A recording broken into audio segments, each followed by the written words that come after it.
Trauma-informed leadership, similar to group leadership, requires a commitment to anti-oppressive practices, to cultural humility, and cultural responsiveness. Organizations oftentimes are a vessel for collective trauma either being reenacted or being healed. Again, a group is a microcosm of society. So this is also true in terms of an organization. An organization is a group. Therefore, an organization is going to be a microcosm of society as well. So the discrimination, the oppression, the racism, gender violence that exists within society, if it goes unchecked in organizations, will also emerge in covert forms of structural violence and institutional racism.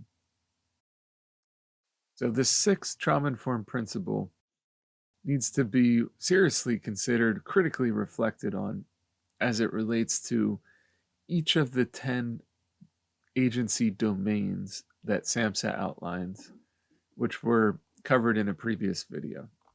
So I encourage you to reflect on those 10 domains through the lens of identity. How are we addressing, celebrating, preserving safety as it relates to identity and in every aspect of the organization's functioning, not just the services that are provided, but everything from cross-sector collaboration, governance and leadership, marketing, recruiting, financing. How is all of this taking into account identity of the people that we're working with and identity of the people we're serving? So how does your organization consider and address issues of culture, gender, history, and identity in each of these 10 agency domains?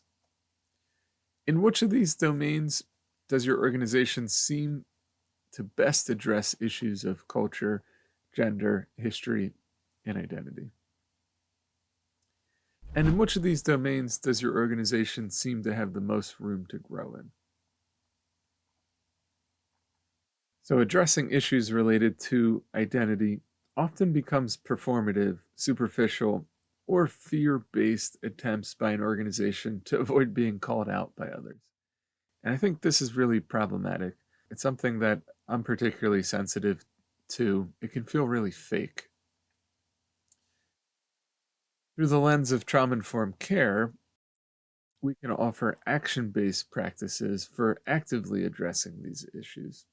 My colleague Leticia Nieto and some of her colleagues in a 2010 publication remind us that awareness of social justice issues alone is not enough. They say that true allyship is when awareness is combined with action. So we need awareness plus action. So SAMHSA's 2014 publication on trauma-informed care outlines 9 different steps for cultural competency and cultural humility, cultural responsiveness, which are delineated by the Center for Mental Health Services. So here's the 9 different steps. The first is that we have to recognize the importance of culture, and we have to have a respect for diversity. Second step is that we maintain a current profile of the cultural composition of the community. So this means that we have to keep tabs on and have a sense of the diversity and cultural composition of the community that we're working with, the community that we're serving. Third step is that we need to recruit workers, employees, staff members who are representative in every aspect of identity of the community that we're serving.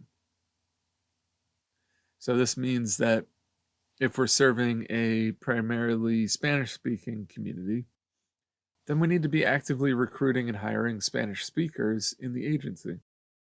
If we're serving a predominantly young community, then we need to be actively hiring and recruiting young professionals who are going to be able to better relate to the young clients we're working with. If we're serving a predominantly Black community, then we need to be actively recruiting Black professionals who are going to be able to better understand and advocate and relate to the community that we're serving.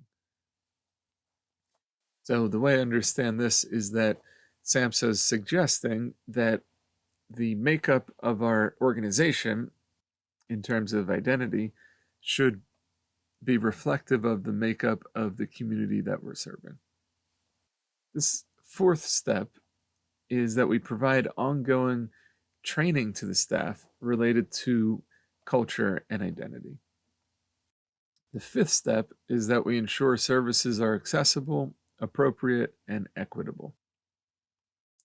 Sixth step that's outlined suggests that we have to recognize the role of help-seeking behaviors, traditions, and natural support networks within the community that we're serving.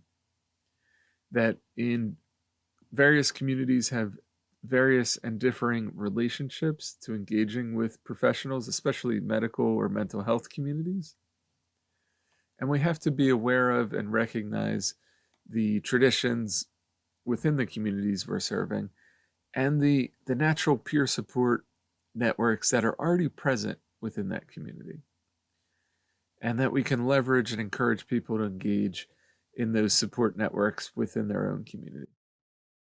The seventh step is that we're involving community leaders and other organizations within the community, and we're representing diverse cultural groups as cultural brokers, that we're involving the leaders of the community in the conversations within the organization about change, about policy, about future programming, and eliciting feedback.